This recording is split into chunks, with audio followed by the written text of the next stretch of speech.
Vamos a tomar contacto con el presidente del Colegio de Abogados de la Capital Federal. Es el doctor Jorge Rizo. Doctor Rizo, ¿cómo le va? Buen día, ¿cómo está usted? Hola, buen día, ¿cómo están? Bien, bien, gracias por atendernos. También le gustan mucho los medios de comunicación, tiene un par de programas en distintos medios. ¿Cómo analiza todo esto que pasa en la justicia federal? Porque la verdad, desde el interior, uno por ahí escucha decir, la mayoría de los jueces federales están contaminados. Esta semana vimos lo de Rafecas, la semana anterior lo de Freiler, sin olvidar lo de Ollarvide, que hoy aparece también de refilón con este tema del Ara San Juan, y cosas así. ¿Cómo es la composición de una justicia federal, especialmente la que está en Capital Federal? Yo creo que incluso la del interior está más contaminada todavía, por las supercompetencias que tienen los jueces federales del interior del país, que no solamente se ocupan de las cuestiones penales, como pasa acá, en donde está dividida la competencia, sino que tienen todo a su cargo, hasta las cuestiones previsionales. Son casi superhombres en el interior del país los jueces federales. Son a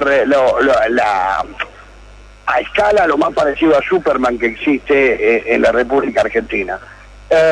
Los jueces federales tienen un problema desde que fue creada la justicia federal en 1860, que es una justicia de excepción, porque está creada en aquel momento para salvar a los funcionarios que tuvieron la desavenencia que terminó con la batalla de Pavón en 1860, porque si no iba a ser muy complicado para ambos bandos, especialmente para el bando de Buenos Aires.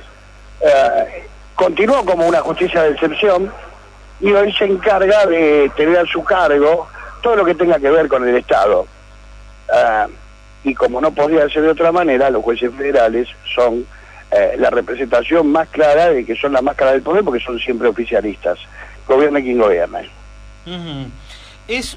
¿Lo toma como un adoctrinamiento lo que está pasando por parte del macrismo? Desde el kirchnerismo se dice, ¿es un adoctrinamiento a la justicia federal lo que pasó en este tiempo con Freiler, lo que quieren hacer con Rafecas? Son casos distintos. El caso de Freiler, a mí me consta por palabras de Adriana Donato, que es la presidenta del Consejo de la Magistratura, que forma parte de la agrupación, o mejor dicho, de la ONG que yo presido, que se llama Gente de Derecho, que me dijo que estaba totalmente convencida de que el camarista no podía justificar sus bienes, cosa que parece que ha quedado acreditada en el jury de enjuiciamiento. Eso es causal de mal desempeño. El caso de Rafecas es distinto, porque me parece que hay una cuestión que está más centrada en el contenido de su sentencia, y si fuera eso solo el motivo para intentar mandarlo a una cuestión disciplinaria, me parece que es un error y es un exceso del Consejo de la Magistratura, por cuanto la garantía de independencia que tienen los jueces justamente consiste en poder dictar sentencias sin que nadie pueda meterse en el contenido de la misma, salvo que sea un delito, ¿no es cierto?, o un delirio. A ver, y los otros tres nombres que quizás hoy tengo más o menos cercanos para ver: Canicova Corral, Bogiano, Lijo. No, Bogiano dejó de ser juez hace muchos años. Sí, el ex ministro de la Corte, un error mío en el nombre. Sí, Lijo.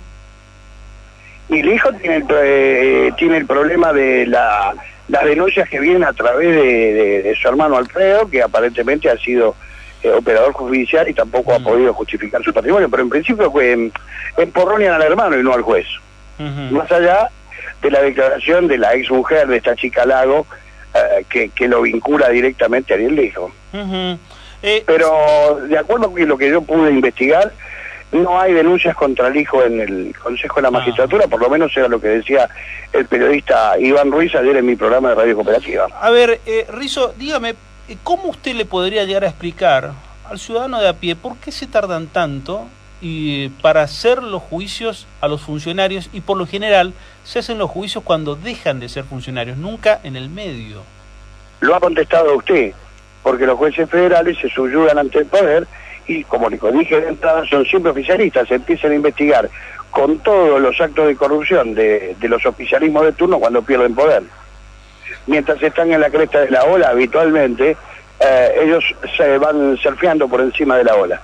A ver, ¿es un problema de los jueces o del sistema? De los jueces. Y claro, pero por supuesto, del sistema que elige ese tipo de jueces. ¿Por qué se elige ese tipo de características y no otras? Hay montones de jueces, la mayoría en todo el país, que son gente proba, que trabaja, que se amaca todos los días, que lucha contra la falta de papel, contra la falta de insumos, con baños que se tapan, que son los jueces nacionales y los provinciales puntualmente, que manejan otra justicia, que se manejan en otro planeta, que son muchísimos más que los jueces federales. Lo que pasa es que los jueces federales hacen tanto ruido que toda la sociedad de la República Argentina cree que la justicia son los jueces federales. Sí, muchas veces es así, o por lo menos lo que leen en los medios de comunicación, o lo más rimbombante para los medios de comunicación, ¿no? Lo que pasa es que la señora que va a pedir alimento contra su ex esposo porque no se los pasa para los chicos, no sale en La Nación, en Clarín, en un diario del interior de gran tirada. Sí salen los hechos de corrupción de un funcionario y que lo tiene Ollarvide. El sistema Entonces, del derecho... lamentablemente, la gente se queda con eso, y es lo que a mí me parece que está perjudicando de alguna u otra forma al sistema. Y cuando hablo de sistema estoy hablando, está perjudicando la credibilidad de uno de los poderes constituidos del Estado, el Poder Judicial. El sistema del derecho administrativo, hoy, como está planteado, ¿es proclive o es favorable a la corrupción? No te entendí la pregunta porque hizo un ruidito la línea cuando me hablaste del derecho administrativo. Le preguntaba si es proclive o facilitador de la corrupción por parte de aquellos funcionarios públicos. ¿El derecho administrativo? No me parece que tenga que ver. El derecho administrativo es el que se ocupa de los actos del Estado, los actos que tienen que ver con la administración pública. Habitualmente pueden ser considerados como delictivos los actos administrativos, pero bueno, justamente para eso está la justicia, tanto penal para determinar si hay delito, o la contencioso administrativo, incluso la federal, civil y comercial, para determinar si los mismos se ajustan a la letra y al espíritu de la Constitución. Nosotros hemos hecho de varios actos administrativos. No, la pregunta va porque muchas veces se dice, no, todo el circuito administrativo lo que es, muchas veces termina facilitando que amañar las concesiones, amañar las licitaciones. Ahora te entendí la pregunta, hablas del circuito administrativo y no del derecho administrativo. Claro. Bien, el circuito administrativo lógicamente que sí, especialmente con el tema de las concesiones y los contratos estatales con determinadas empresas que son siempre las mismas. Sí, favorece la corrupción, evidentemente. Evidentemente. Pero para que se favorezca la corrupción tiene que haber un sujeto activo, que es el que pide o ofrece la coima, mejor dicho, y un sujeto pasivo que la acepta. Sí, y eso sigue siendo una cuestión más vinculada a la naturaleza humana que otra cosa. Con esta conformación de la Corte, que algunos cuestionan o no, la verdad yo no tengo ningún parámetro como para poder cuestionar. ¿Usted cómo lo ve? ¿Cómo ve el Poder Judicial, especialmente el federal? Me gustaba mucho más la Corte que había en los primeros años del siglo XXI.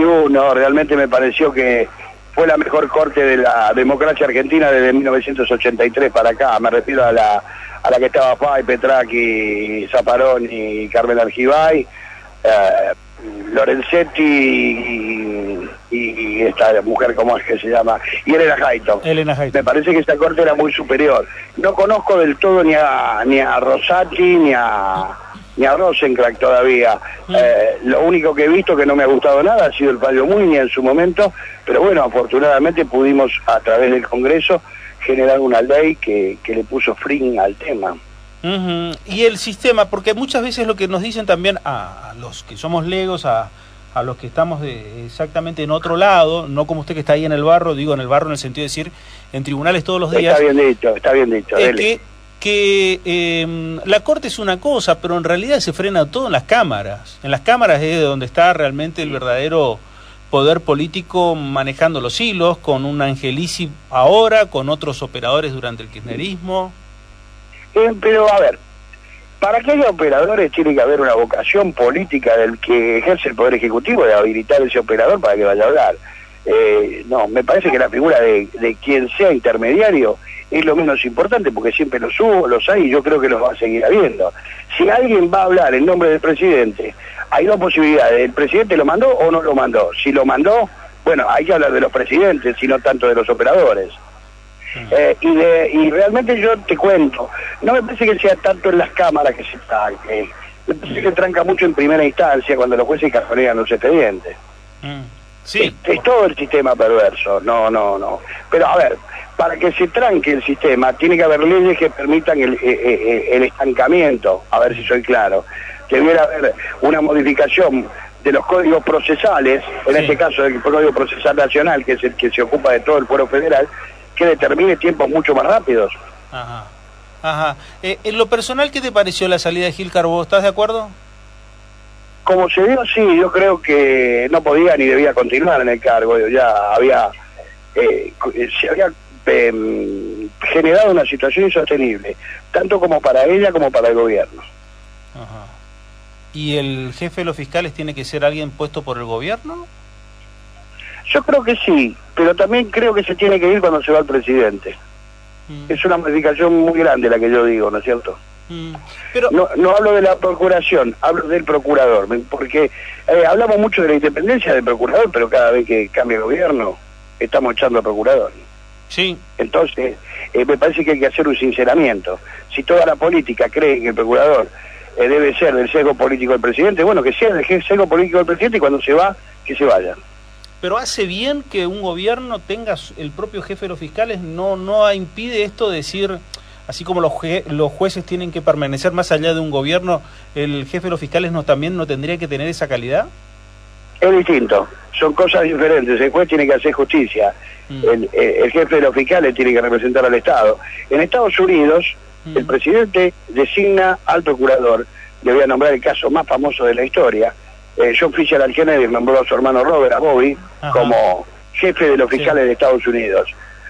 Y tenía hasta por debajo de él al Federal Bureau, al FBI. Es un cargo muy importante, pero cuando se va el presidente se va el jefe de los fiscales.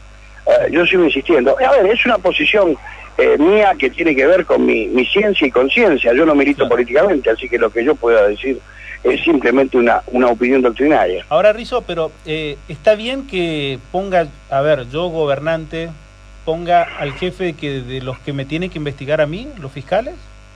Estamos totalmente de acuerdo los dos, hombre. Pero ¿sabe qué pasa? Que la práctica es así. La verdad que ha sido muy interesante. Le agradezco mucho estos minutos y vamos a seguir consultándolo. Me parece una voz más que interesante como para consultarlo. Gracias por atendernos. Chao, muy buen día. Un beso grande para todos los correntinos. Gracias, chao. Que tenga buena jornada. Jorge Rizzo, quien es el presidente del Colegio de Abogados de la Ciudad Autónoma de Buenos Aires.